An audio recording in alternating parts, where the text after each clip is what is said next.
오늘 설교의 제목이요, 오늘도 예배 중입니다라는 제목으로 함께 말씀을 나눕니다. 오늘도 예배 중인 만큼 오늘 우리가 드려지는 이 예배가 하나님께 기쁨이 되는 예배 되기를 간절히 소망합니다. 설교를 시작하기에 앞서서 여러분께 한 가지 질문을 드리고자 합니다. 여러분들의 예배는 언제 시작되고 언제 끝이 납니까? 교회에 나오면, 이 자리에 앉으면 여러분의 예배가 시작되고 목사님의 축도가 마치고 이제 저 문을 나서면, 교회를 벗어나면 여러분의 예배는 끝이 나는 겁니까? 무엇이 여러분의 예배입니까? 예배라는 것은 무엇입니까? 단순히 예배당에 모이는 것, 여기서 찬양하고 기도하고 말씀을 듣고 나누는 것, 그것이 예배입니까? 우리의 예배는 교회에 옴으로 시작되고 교회를 벗어남으로써 끝이 나지는 않습니까? 그런데 오늘 이 본문에는요, 놀라운 사실이 들어 있습니다. 사실 이 역대상이라는 본문 그 중에서 1장부터 9장까지는요 족보에 대한 이야기들이 나옵니다. 다른 목사님들도 그런지는 잘 모르겠습니다. 저는 족보 설교하는 게 참 힘들고 어렵습니다. 무엇을 설교해야 될지 잘 모르겠습니다. 근데 마침 역대상 4장에 유명한 족보 중에서도 아주 유명한 사람의 이야기가 있습니다. 바로 9절과 10절에 나오는 야베스라는 인물이에요. 그래서 사실 이 4장 본문을 보자마자 이거 할까라는 마음이 들었습니다. 그런데 자신이 없었습니다. 왜냐하면 이 야베스의 기도는 너무 유명한 본문이고 사실 우리가 설교로 많이 듣는 본문이다 보니까 이거를 제가 잘할 자신이 없는 겁니다. 근데 제가 안 했는데 오늘 목사님께서 새벽에 이 본문을 가지고 설교를 하시는데 제가 목사님 설교를 들으면서 정말 감탄을 했습니다. 그래서 오늘도 제가 점심 식사하러 가면서 목사님께 그런 얘기를 드렸어요. 목사님, 오늘 그 야베스 제가 할까 말까 엄청 고민했었는데 목사님 설교를 듣고 제가 안 하기를 너무 잘했다라는 생각을 했다. 목사님이 설교하시는데 야베스의 기도에 대해서 설교하실 때 서두를 이렇게 떼시더라고요. 성경이 한 인물을 소개할 때 자주 쓰는 방법들이 있다. 족보를 통하는 것이다. 근데 야베스는 그러지 않았다. 그 서두가요 너무 저는 새롭게 들리는 거예요. 그래서 이 본문을 내가 참 고르지 않고 하나님 내게 은혜를 주시려고, 내게 그 설교를 듣게 하시려고 다른 본문을 찾게 하셨구나, 그런 마음을 주셨습니다. 오늘 제가 나누는 이 본문이 저와 여러분의 삶 가운데 또 예배 가운데 적용되고 또 새롭게 와닿는 그런 말씀 되기를 간절히 소망합니다.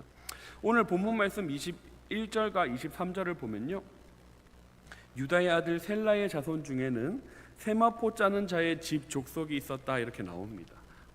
그리고 또 23절에 보면 토기장이들의 이야기들이 나옵니다. 오늘 나오는 이 본문의 주인공들은요 대단한 사람들은 아닙니다. 왕도 아니었고요, 레위인도 아니었고요, 제사장도 아니었습니다. 어떻게 보면 하나님의 일과는 크게 상관이 없는 사람들 같습니다. 그런데 성경은 이들을 기록하고 있습니다. 하나님이 이 사람들의 이름을 기억하고 있다는 거예요. 성경에 수많은 족보들이 나오고요, 수많은 사람들의 이름들이 나옵니다. 하나님 왜 그 많은 사람들의 이름을 이 성경이라는 책에 기록하고 있을까요? 하나님께서 그 작은 자 한 사람 한 사람의 이름을 다 기억하고 계시고요, 기록하고 계시고요, 우리에게, 오늘을 살아가는 우리에게 여전히 그 사람들의 이름을 통하여서 배우고 깨닫고 닮아가기를 바라고 계신다는 것입니다. 오늘 성경이 우리에게 주시는 메시지는 무엇입니까? 직업에 귀천이 없다는 것입니다. 하나님의 자녀들이 할 수 있는 일들에 대해서 이야기하는 것입니다. 직업이라는 것이, 내가 하는 일이라는 것이 얼마나 소중하고 가치 있는 것인지 오늘 말씀을 통해서 좀 깨달았으면 좋겠습니다. 오늘 예배가 무엇인가, 이 본론 좀 근본적인 질문들을 여러분들께 드리고 싶습니다. 예배는 무엇입니까? 요즘 많은 젊은 사람들이요, 예배를 찬양하는 것, 기도하는 것, 설교를 듣는 것 정도로 생각하는 경우들이 많이 있습니다. 또 목사님께서 그러시더라고요. 새신자들은요 찬양의 은혜를 받고 기존 성도들은 설교의 은혜를 받는다. 이 말처럼요, 요즘 현대 교회의 양대 축이 이 찬양과 설교, 말씀인 것 같습니다. 그런데 정말 이런 것이 예배입니까? 창세기 22장 5절의 말씀 우리가 한번 같이 읽어보겠습니다. 시작. 이에 아브라함이 종들에게 이르되 너희 22장 5절인데 6절이 들어가 있네요. 제가 읽겠습니다. 이에 아브라함이 종들에게 이르되 너희는 나귀와 함께 여기서 기다리라. 내가 아이와 함께 저기 가서 예배하고 우리가 너희에게로 돌아오리라 하고. 아브라함이 종들에게 이야기합니다. 여기서 기다려라. 내가 내 아이와 함께 예배하고 오겠다라고 이야기했습니다. 여러분 근데 생각해 보십시오. 아브라함이 그 모리아 산에서 한 그 예배가 무엇입니까? 무릎 꿇고 기도 드리는 것이었습니까? 하나님께 찬양 드리고 말씀을 듣는 것이었습니까? 그렇지 않습니다. 아브라함이 드린 예배는 무엇이었습니까? 이삭을 결박한 것입니다. 제단을 쌓은 것이었습니다. 칼을 들은 것이었습니다. 그 모든 행위가 예배라는 것이죠. 아브라함에게 이삭이라는 존재는 어떤 존재입니까? 하나님께서 약속하고도 25년을 기다린 아들이었습니다. 100세가 되어서 그 낳은 그의 미래이자 꿈이자 자기의 모든 것이었습니다. 그런데 예배라는 것은 무엇입니까? 내게 있는 가장 소중하고 귀중한 것을 하나님께 드리는 것, 그것이 바로 예배라는 거예요. 영어로 우리가 예배를 워십이라고 이야기하는데요, 이 단어가 유래된 것이 가치를 드린다, 가장 소중한 것을 드린다라는 단어에서 유래된 단어라고 합니다. 나에게 가장 소중한 것, 그것을 하나님께 드리는 것이 바로 예배입니다. 구약의 예배를 우리 한번 생각해 봅시다. 구약의 예배가 뭐였죠? 제사였습니다. 제사는 무엇입니까? 생명을 바치는 것입니다. 피를 흘리는 것입니다. 하나님께 흠없고 어린 그 양, 그 어린 송아지를 하나님께 바치는 것. 심지어 어떻게 바치죠? 내가 데리고 와서 나의 죄를 안수해서 내가 죽이고 가죽을 벗기고 각을 떠서 하나님께 드리는 거예요. 이 어떤 의미냐면요, 고대 근동에 우리가 제사 문화를 한번 생각해 보면요, 이집트에서 사람이 죽으면 어떻게 하죠? 뭘 만들어요? 미라를 만들어요. 왜 미라를 만듭니까? 육신이 보존되어야지만 나중에 다시 태어날 수 있다고 믿었어요. 바로 태어나지 않더라도요, 육신이 있어야지만 언젠가 다시 태어날 수 있다고 그 사람들이 믿었단 말이에요. 근데 제사 드리는 모양을 보십시오. 생명을 단순히 잃게 만드는 데서 그치는 것이 아니라요, 가죽을 벗기고 모든 고기를 각을 뜨는 것. 이것은 무엇입니까? 내 죄가 넘어간 이 재물이 나와 다시 만나자는 거예요. 만나지 말자는 거예요. 만나지 말자는 거죠. 내 죄가 넘어간 이 악한 것은 이제 나와 다시 만나서는 돼요, 안 돼요? 절대 안 된다는 그런 각오와 헌신이 들어가 있는 것입니다. 하나님께 드려지는 이 제사는요, 엄청난 결단이 필요한 것이었고요, 손해가 필요한 것이었고요, 희생이 필요한 것이었습니다. 예배라는 것은요, 단순한 장소에 국한된 것이 아니라는 거죠. 단순하게 찬양하고 예배드리고 말씀 듣는 것, 이것이 전부가 아니라는 것입니다. 내게 있는 가장 귀한 생명, 가장 귀한 피를 흘리는 것, 그것이 예배입니다. 그런데 여기서 우리는 중요한 한 가지 문제가 있습니다. 내 안에 드릴 것이 없다라는 거예요. 우리의 생명은요, 완전하지 못합니다. 하나님께서 바라시는 제물은 흠 없는 어린 제물입니다. 왜 흠 없고 어린 것이 필요할까요? 내가 이 제물에게 안수할 때 나의 더럽고 추악한 죄들이 어디로 가는 거예요? 제물에게 가는 거예요. 그러면 제물이 가지고 있는 그 흠이 없는 것, 그 어린 성품이 나에게 들어오는 거예요. 그렇기 때문에 성경에서 드리는 이 흠 없고 어린 양이라는 그 표현들이 반복적으로 나오는 거죠. 왜요? 내가 죄를 넘겼는데 이 제물에게 흠이 있으면, 부족함이 있으면, 모자람이 있으면 그것들이 어디로 오는 거예요? 나에게 오는 거예요. 그 때문에 우리에게 필요한 것은 무엇이냐면요, 아주 흠이 없는 것, 아주 깨끗한 것, 구별된 것이 필요한 것입니다. 거기다 인간의 죄는 한 번 짓는 데서 그칩니까? 반복됩니까? 반복되죠. 구약의 제사는 완전하지 못했습니다. 왜요? 우리가 어떤 것으로도요, 우리의 죄를 다 씻을 수 없었다는 거예요. 그래서 하나님이 직접 오셨습니다. 흠이 없으신 그분, 신이신 그분이 불완전하고 모자란 우리의 죄를 위해서 이 땅에 친히 내려오신 것입니다. 그리고 예수님께서 십자가에 못 박히시로 말미암아 우리의 모든 죄가 단번에 사함받게 되는 것이죠. 이것을 히브리서 10장 10절은 이렇게 기록합니다. 함께 있습니다. 시작. 이 뜻을 따라 예수 그리스도의 몸을 단번에 들이심으로 말미암아 우리가 거룩함을 얻었다. 예수 그리스도의 몸을 십자가에 단번에 못 박히심으로 말미암아, 십자가에서 돌아가심으로 말미암아 우리가 어떻게 됐다고요? 거룩함을 얻었다라는 거예요. 우리는 더 이상 양을 드릴 필요가 없습니다. 송아지를 드릴 필요가 없습니다. 예수 그리스도께서 우리의 모든 죄를 사하여 주셨기 때문입니다. 이 죄는 우리의 과거의 죄만 사하는 것이 아닙니다. 우리의 현재의 죄를 포함하고 있을 뿐더러 우리의 미래의 죄까지, 우리의 자녀의 죄까지 모두 포함하고 있다는 것입니다. 왜 그렇습니까? 소가, 양이 우리의 죄를 다 담을 수 없지만 그것과 반대되는 것으로 예수 그리스도의 그 보혈의 값어치는요, 모든 인류의 죄를 사하고도 남을 만큼 귀하고 값진 것이기 때문이라는 거죠. 우리는 이제 다시는 반복할 필요가 없는 단번에 구원받는 그 어린 양이 생겼다는 것입니다. 그것이 바로 예수 그리스도의 십자가 은혜라는 것입니다. 그래서 이제 우리에게 남겨진 예배는 무엇입니까? 로마서 12장 1절에서 우리에게 바라는 예배는 이런 것입니다. 함께 읽습니다. 그러므로 형제들아, 내가 하나님의 모든 자비하심으로 너희를 권하노니 너희 몸을 하나님이 기뻐하시는 거룩한 산 제물로 드리라. 이는 너희가 드릴 영적 예배니라. 아멘. 여기서 말하는 이 영적 예배는 무엇이냐면요, 여기서 몸에 해당하는 헬라어가 소마라는 단어인데요, 이 소마라는 것은 단순한 육신의 껍데기, 우리의 육신, 이 몸을 이야기하는 것이 아니라고 합니다. 우리의 영혼, 육을 포함하는 인격적인 모든 구성체를 담고 있는 표현이라는 것입니다. 그래서 결국 우리의 몸을 산제물로 드리라는 것은요, 우리의 모든 삶을 하나님께 드리라는 것이죠. 단순히 구약의 제사처럼 우리의 육신을 하나님께 드리는 것, 우리의 피를 흘리고 우리의 가죽을 벗기고 우리의 각을 뜨는 것 차원이 아니라는 거예요. 내 모든 생각과 마음과 행동과 모든 것들을 하나님께 온전히 드리는 것, 그것이 이 로마서 12장 1절에서 말하는 너희의 몸을 하나님이 기뻐하시는 산제물로 드리는 예배라는 겁니다. 결국 우리가 드려야 하는 예배는 무엇이냐면요, 우리의 삶이, 우리의 생각이, 우리의 삶의 모든 방향과 결정과 선택들이 하나님을 향해 있어야 된다는 것입니다. 오늘부터 내가 숨쉬는 이 순간부터, 일하는 이 자리에서부터 하나님께 예배하라는 것입니다. 내일부터 하는 것이 아니라요, 은혜 받으면 하는 것이 아니라요, 지금부터 시작하는 것, 그것이 예배라는 것이죠. 다시 본문으로 한번 돌아오겠습니다.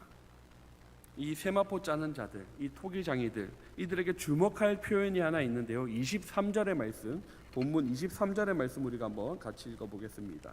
시작.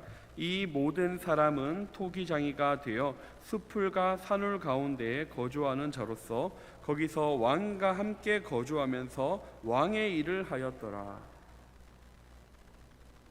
여기서 아주 재미있고 중요한 표현이 나옵니다. 왕과 함께 거주하면서 왕의 일을 하였다라는 것이죠.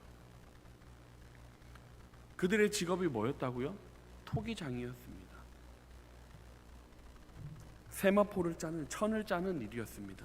그런데 성경은 뭐라고 이야기합니까? 이것이 왕을 위한 일이라고 이야기합니다.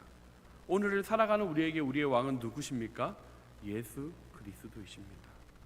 우리의 왕을 위한 일이 무엇이겠습니까?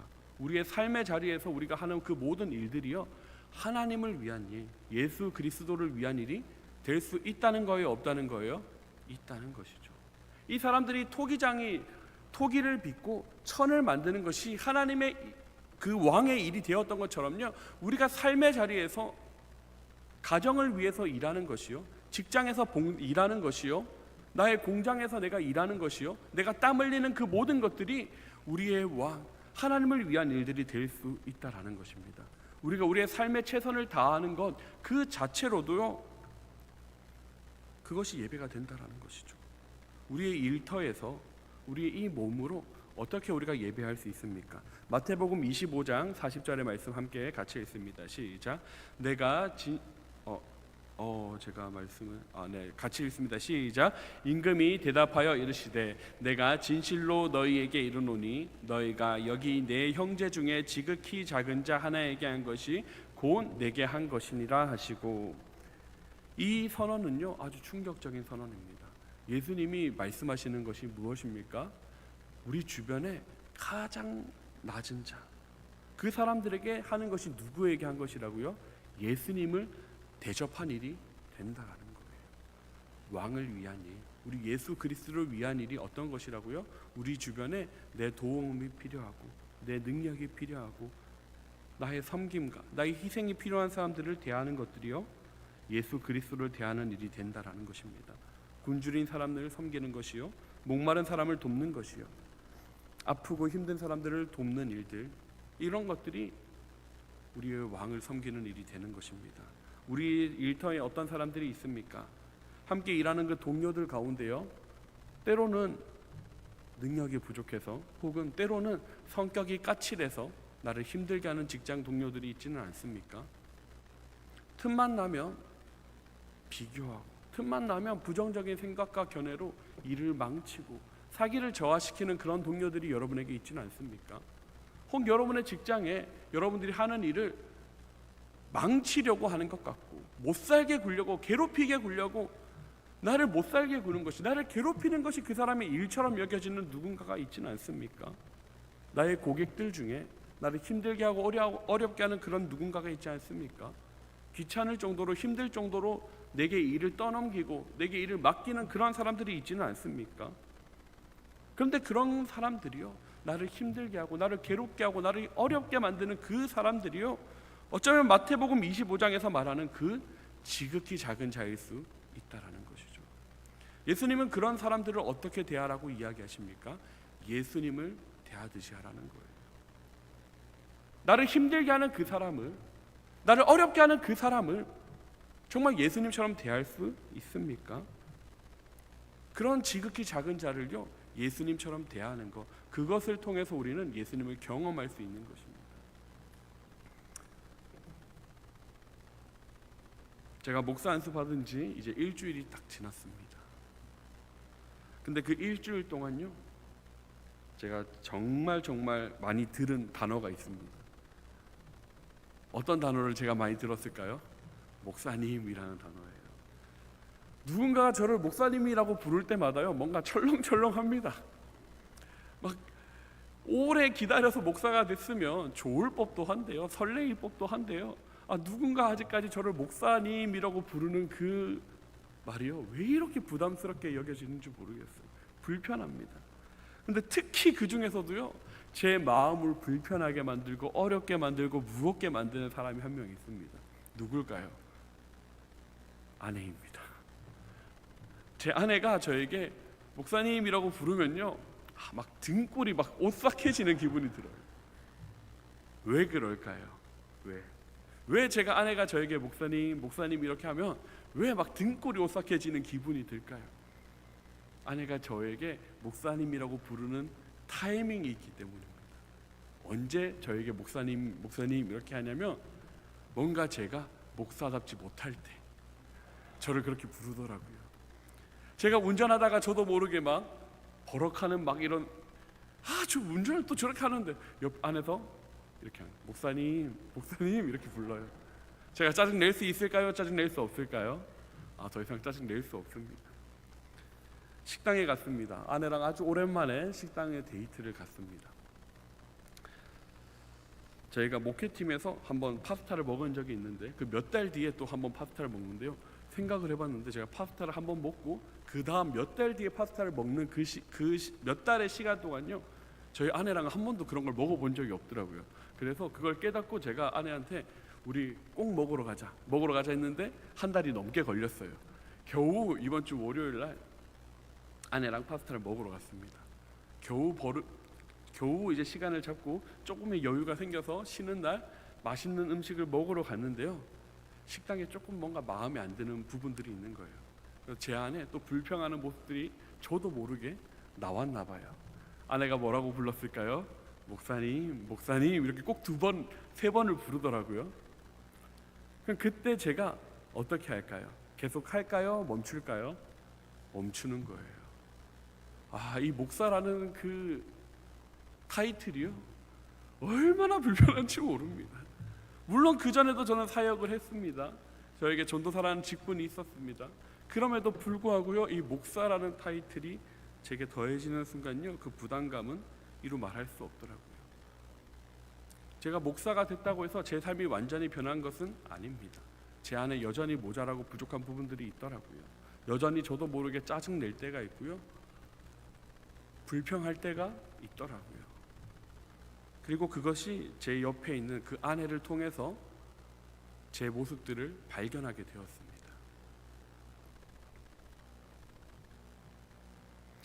그런데 정말 그런 마음이 들더라고요. 내가 정말 목사다운 삶을 살고 있는가? 내가 교회에서만 목사이고 하나님 앞에서만 목사이고 사람들 앞에서는, 이웃들 앞에서는 마치 하나님을 안 믿는 사람처럼, 하나님을 모르는 사람처럼, 목사가 아닌 것처럼 살고 있지는 않았나 되돌아보게 되더라고요. 저는 교회에서만 목사가 아니라 가정에서도 목사여야 하고, 친구들 사이에서도 목사여야 하고, 저를 알지 못하는 사람들 앞에서도 목사여야 되는데 제가 그러지 않았더라고요. 하나님 앞에서는 성도이지만, 예수님 앞에서는 성도이지만, 장로님들, 권사님들, 집사님들 앞에서는 성도이지만, 믿지 않는 사람들 앞에서는 마치 나도 그들과 똑같은 사람인 것처럼, 마치 나도 똑같이 불평 불만할 줄 아는 사람처럼, 마치 나도 성낼 줄 알고 짜증낼 줄 아는 사람처럼 그렇게 살았더라고요. 하나님이 우리에게 이야기하신 것은 무엇입니까? 화날 때 화내고 성낼 때 성내라고 이야기하신 적이 없는데, 항상 기뻐하라고 하셨고요, 쉬지 말고 기도하라고 하셨고요, 범사에 감사하라고 하셨는데요, 저도 모르게 화날 때는 화내고 짜증낼 때는 짜증내면서 살고 있더라는 거예요. 유난히 이번 일주일 그런 일들이 있었던 것 같습니다.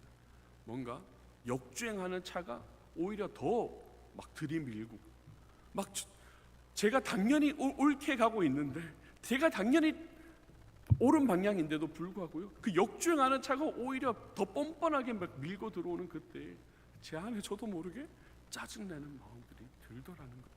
근데 하나님께서 생각나게 하시는 것은 뭐냐면요, 그런 상황에서도 손해 보라는 거죠. 참으라는 거예요. 지극히 작은 자, 그 사람에게 하는 것이 누구에게 하는 것이라고요?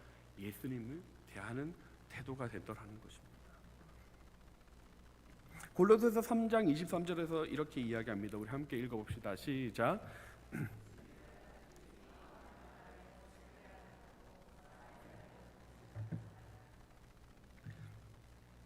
역주행하는 그 차, 뻔뻔하게도 본인이 역주행을 하고 있는데도 저를 몰아세우는 그 차, 사람에게 하는 것처럼이라면요, 제가 내려서 여기서 이렇게 역주행하시면 안 된다고, 내가 내 방향이 맞다고 이야기할 수 있겠죠.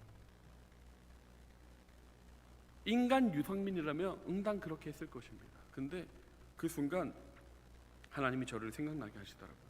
너는 성도잖아, 너는 목사잖아. 제가 어떻게 했을까요? 차를 제가 후진해 줬습니다. 짜증이 났지만, 마음이 막 불편했지만 양보했어요. 그런데 하나님께서 그때 감사한 마음을 주시더라고요. 그 사람이 저를 화나게 했지만 저는 그 사람에게 예수님을 대하듯이 했습니다. 그것이 은혜더라고요. 그것이 삶의 예배되는 것이더라고요. 무슨 일을 다 하든지 마음을 다하여 주께 하듯 하는 것, 사람에게 하듯 하지 않는 것, 이것이 삶의 예배라는 것을 깨닫게 되었습니다. 오늘 본문에 나오는 이 사람들, 천을 만들고 그릇을 만드는 사람들이었습니다. 그런데 그들이 어떻게 왕의 일을 하는 사람이 될 수 있었습니까?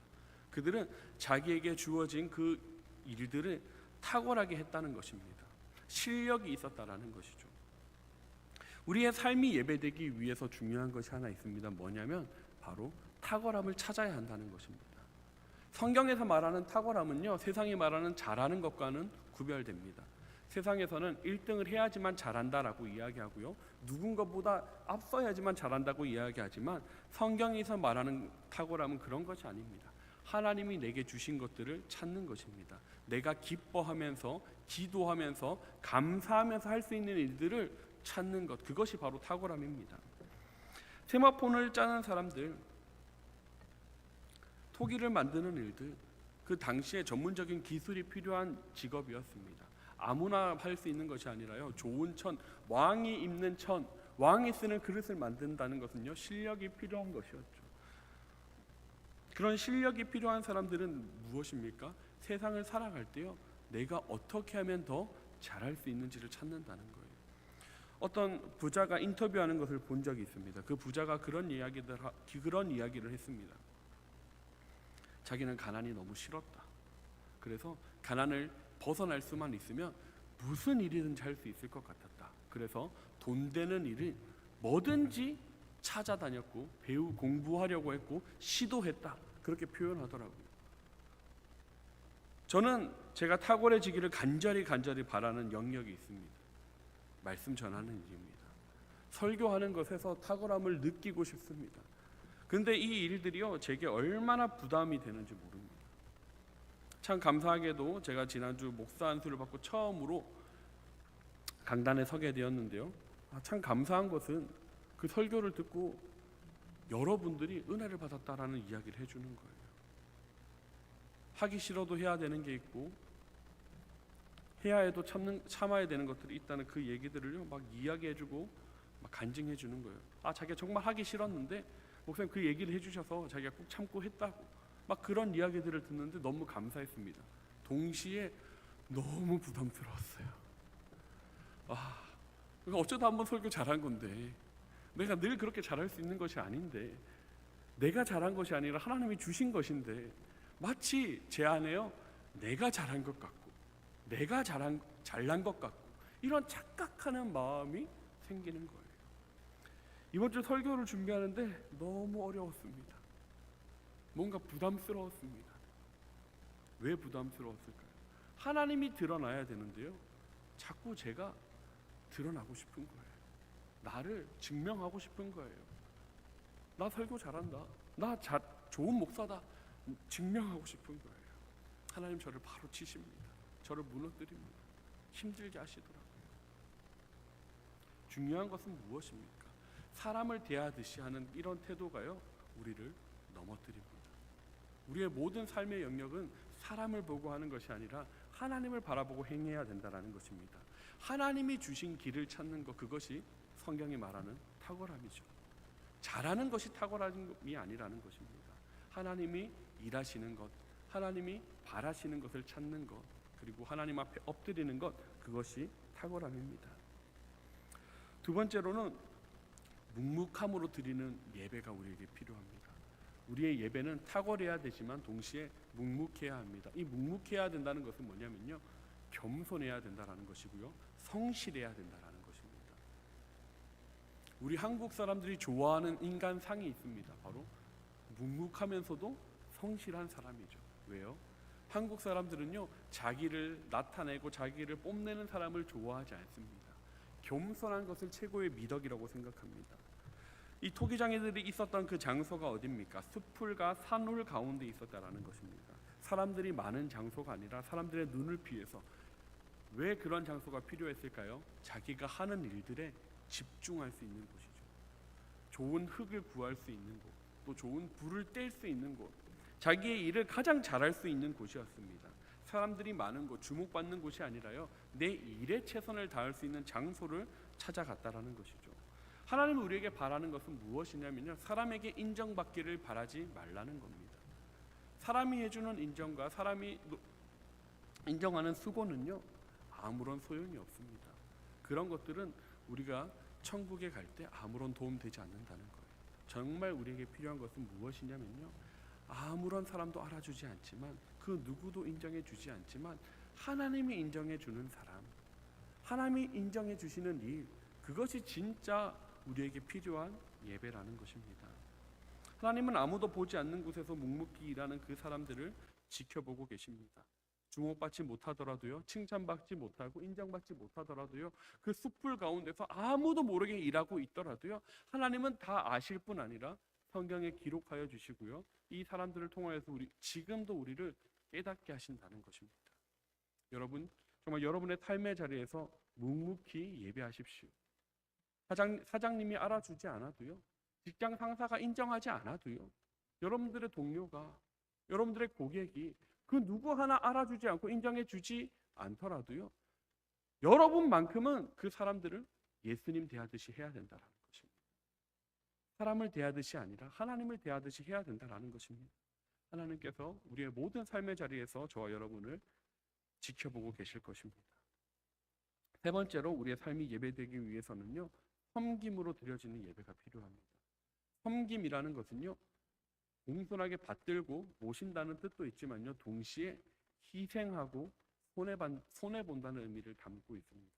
섬기기 위해서는요, 내 것을 포기해야 되고요, 내려놓을 줄 알아야 합니다. 그런데 이 일들이 얼마나 힘든지 모릅니다. 이 오늘 본문에서 나오는 사람들이 했던 일은 무엇입니까? 왕의 일이었습니다. 자기를 위한 일이 아니었고요, 가족을 위한 일이 아니었습니다. 그들이 손에 만든 것은요, 왕을 섬기고 나라를 이루어가는 일들이었다는 것입니다. 내가 하는 이 일이 단순히 천을 만드는 일이지만, 내가 하는 이 일이 단순한 그릇을 만드는 일이지만, 이것이 왕의 일이고 이것이 하나님의 나라를 위한 일임을 믿었다는 것이고 최선을 다했다라는 것이죠. 우리의 섬김은 인간을 섬기는 것이 아닙니다. 내가 사람을 섬기는 것처럼 보이지만요, 나의 사장님, 나의 직장 동료들을 섬기는 것, 내 고객을 섬기는 것 같지만 사실은 그것이 아니라는 거예요. 우리의 섬김이 누구를 향하고 있다는 것입니까? 우리의 왕 되시는 예수 그리스도를 향하고 있다는 것입니다. 사람을 바라보지 마시고요, 그 너머에 계신 하나님을 바라보십시오. 우리는 이 사람을 바라보면 넘어질 수밖에 없습니다. 짜증날 수밖에 없습니다. 실망할 수밖에 없어요. 왜요? 사람은 늘 우리를 실망시키고요, 상처 주고요, 괴롭게 합니다. 여러분의 부모님을 생각해 보십시오. 부모님을 떠올리면요, 너무 감사하잖아요. 너무 사랑하잖아요. 근데 동시에 어때요? 아프잖아요. 힘들잖아요. 어렵잖아요. 그렇지 않나요? 저만 나쁜 아들이라 그런 걸까요? 부모님이란 존재를 떠올리면요, 너무 감사하고 사랑하는 존재이지만 동시에 나를 아프게 하고 나를 힘들게 하고 나를 어렵게 했던 일들이 누구나 하나쯤은 다 있지 않습니까? 나의 자녀를 생각해 보십시오. 어릴 때 마냥 예쁘고 마냥 착하고 마냥 순수했던 것 같은 그 아이가 조금씩 커감에 따라서, 저희 애들 없죠? 이제 현이가 10살이 됐는데요, 10대가 되니까 좀 달라지기 시작하더라고요. 말을 안 듣기 시작하고요, 막 고집을 부리기 시작합니다. 하물며 아이가 20살이 되고 30살이 되고 나이가 더 커가면 어떻게 되겠습니까? 제가 저희 부모님께 하는 것만 봐도요,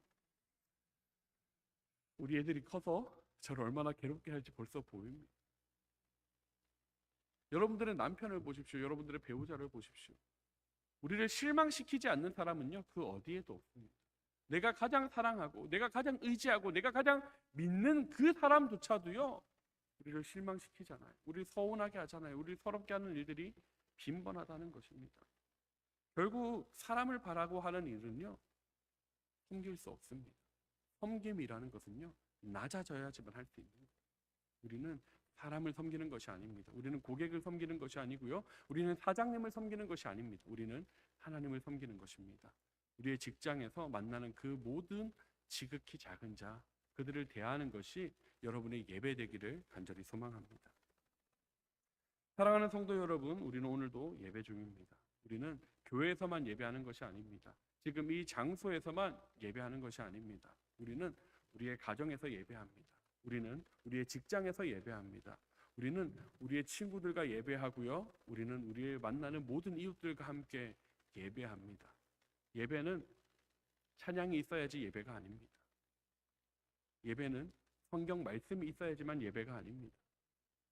헌금을 드려야지만 예배가 아니고요, 희생과 포기가 있어야지만 예배도 아닙니다. 예배는 하나님이 계신 곳입니다. 하나님과 함께하는 곳, 하나님과 함께 하는 것, 그 모든 것이 우리의 예배가 됩니다. 여러분들 가정에서 예배하십시오. 여러분 직장 동료들과 함께 예배하십시오. 여러분들 만나는 그 모든 이웃들과 함께 예배하십시오. 정말 우리가 그렇게 우리의 삶의 자리에서 예배하기를 소망합니다. 이웃들과 만나서 나누는 그 인사 한마디가 여러분들의 직장에서 동료들을 섬기고 손님들, 고객들을 섬기는 그 모든 것들이 정말 예배가 되기를 소망합니다.